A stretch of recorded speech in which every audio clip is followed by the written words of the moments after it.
This is the VOA Special English Technology Report. A talking kitchen teaches students how to cook French and speak French. Researchers at the Newcastle University in Britain have developed the French Digital Kitchen. Professors Paul Seedhouse and Patrick Oliver led the project. Professor Seedhouse says it works like a satellite navigation system in a car. The sat-nav speaks to you, and it tells you, for example, to turn left. And if you turn left, then it continues with the program. If, for example, you turn right, then it's a mistake. So it loops back and gives you further instructions. The kitchen equipment and tools use motion sensor technology, similar to the Nintendo Wii game system. The sensors help a computer guide the students through instructions in French. The system can tell whether you've done what you were asked to do or not. So let's say, for example, the system tells you to take some butter and cut it with a knife. The sensor in the knife not only knows that the knife is moving, but it also knows what motion the knife is making. Students can ask the computer to repeat the instructions or translate them into English. There are vocabulary lessons before and after the cooking. Professor Seedhouse became interested in the idea after he visited a talking kitchen designed for a different purpose. It was actually for communicating with people who suffer from dementia. It can tell them, for example, that they've left the oven on. He says the French Digital Kitchen turns the process of learning language into a real-life experience. But the idea, known as task-based language learning, required a few changes as the researchers were designing the system.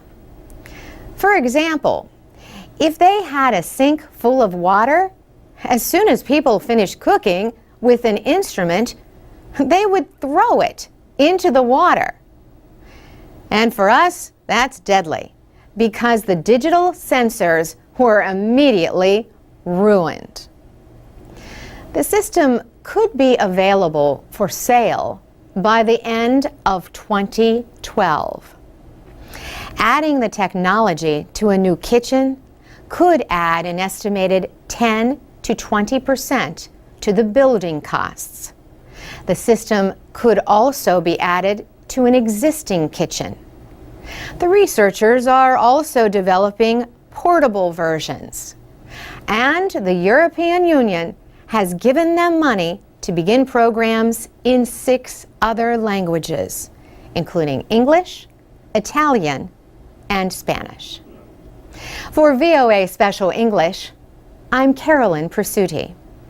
You can find links to videos about the Talking Kitchen at voaspecialenglish.com.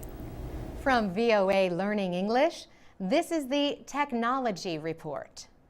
The United States has announced a plan to fight the growing threat from cyber spies and internet attackers known as hackers. United States Attorney General Eric Holder says the Justice Department is fighting back aggressively. He says the department is working with states and federal agencies to bring to justice those involved in online theft and espionage.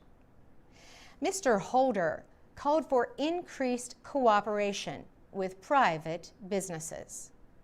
He also noted the need to protect trade secrets. The Attorney General said a single trade secret can be worth millions of dollars. Stolen trade secrets, he said, hurt businesses, jobs, and economic competitiveness. The new policy calls for fines and trade action against individuals and countries that target U.S. trade secrets. The plan was announced the day after the American information security company Mandiant published its investigation of cyber attacks. It reported that more than 140 companies have been attacked since 2006.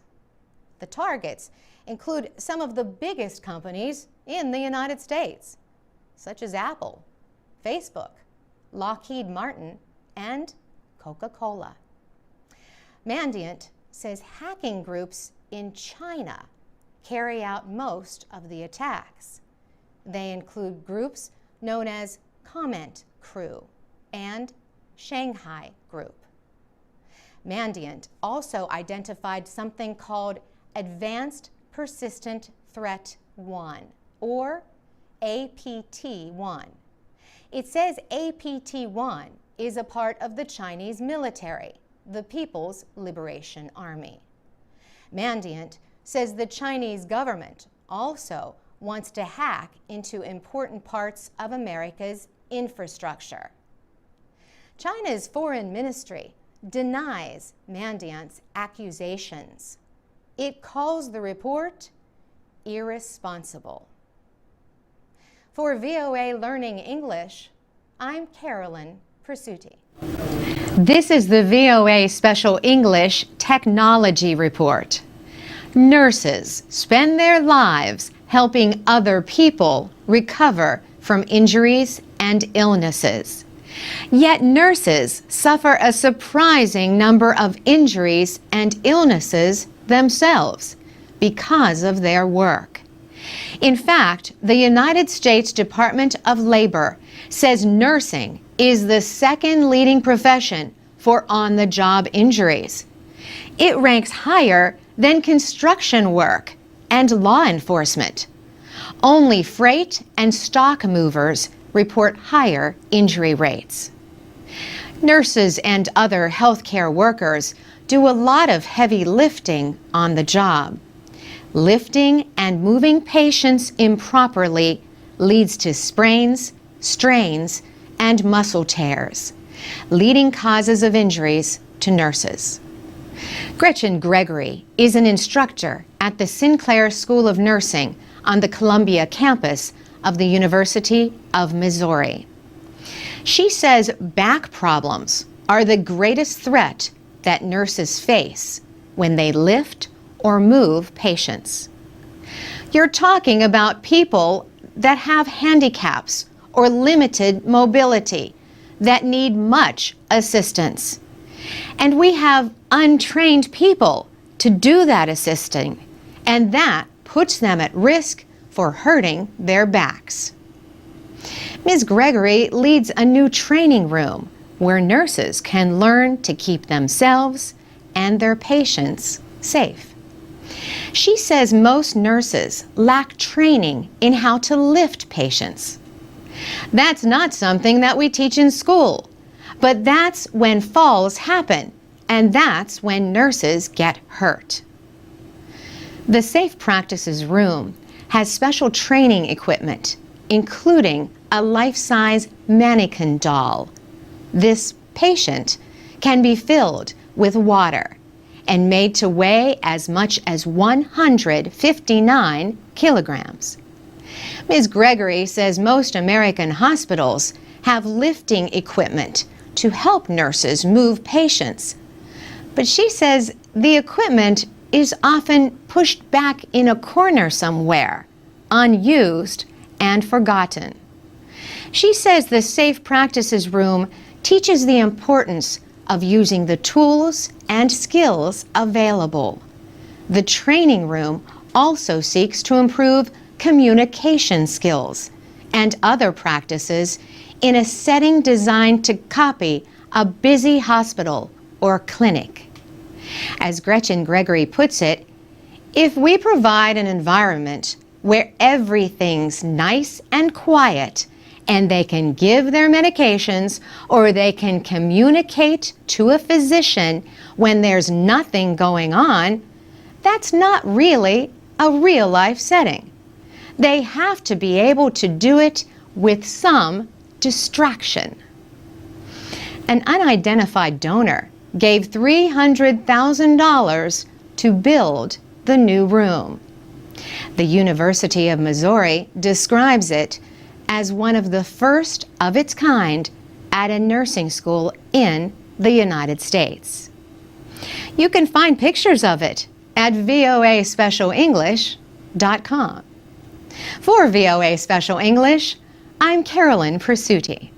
This is the VOA Special English Development Report. A medical aid program in Kenya offers hope to women and girls suffering from a condition known as fistula. About 2 million women and girls worldwide have the condition. There are about 1,000 new cases of fistula each year in Kenya, and as many as 100,000 worldwide. Most cases of fistula are in Africa and Asia. In July, the African Medical and Research Foundation held a medical camp in Kenya to provide free operations to those with the condition. A fistula is a hole that develops between two organs. Obstetric fistulas are caused by obstructed childbirth. When a baby's head is stuck in the birth canal for an extended period of time, it cuts off the blood supply to the woman's surrounding organs. This causes the tissues to die. The woman is left with a hole between her vagina and her bladder or rectum. This causes her to continuously leak urine or feces. It may also prevent her from having other children or having sexual relations. If left untreated, fistula can cause other health problems. These include skin infections, kidney disorders, and even death. Many women suffer intense shame and social rejection because of their condition. Rose Opio developed fistula during childbirth 23 years ago. She said, "I had many problems. I could not go to my farm or conduct my business. There was nothing I could do. When you have this kind of a problem, you can only take care of your body. There is nothing else you can do. People hated me." Many fistula sufferers are rejected and abandoned by their family and friends. Mrs. Opio's husband left her and married another woman. Mrs. Opio was among the women who visited the free medical camp in Kenya to have operations to correct their condition. The World Health Organization says the simple operation can cure up to 90% of fistulas. The organization also says fistula can largely be prevented. It advises girls to delay their first pregnancy until their bodies have fully developed. This reduces the risk of long and obstructed childbirth. The organization also calls for an increase in quality health care and an end to harmful traditional practices like female genital cutting. And that's the VOA Special English Development Report. Transcripts, MP3s, and podcasts of our reports are at voaspecialenglish.com. This is the VOA Special English Technology Report. More than 280 million people around the world have vision problems or are blind. The World Health Organization says 9 out of 10 of them live in developing countries, and 80% of the problems can be prevented or cured. Uncorrected cases of nearsightedness, farsightedness, and astigmatism are the leading cause of vision problems. These are called refractive errors. They often go untreated in countries with limited healthcare systems. But researchers at the Massachusetts Institute of Technology have developed a new way to identify eye disorders with a smartphone. They call it Netra, which means eye in Sanskrit, but stands for Near Eye Tool for Refractive Assessment. A person downloads software to a phone and attaches a plastic eyepiece over the screen. The user looks into the eyepiece and uses the buttons on the phone to move 2 lines until they appear together. The person's vision problem is identified by the number of clicks required to line up the images. The results can be sent to an eye doctor to make glasses. The cost is $2, and the researchers say the results are as good as a traditional eye exam.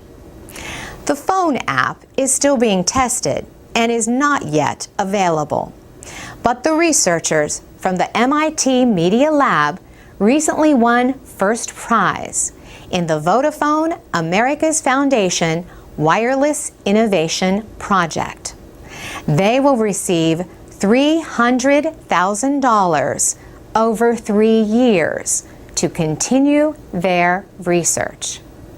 June Sugiyama is director of the Vodafone Americas Foundation. She says the competition involved nearly 100 projects that offer creative ways to use wireless technology to solve problems. Second place went to Smart Diaphragm, a wireless system for women with high-risk pregnancies.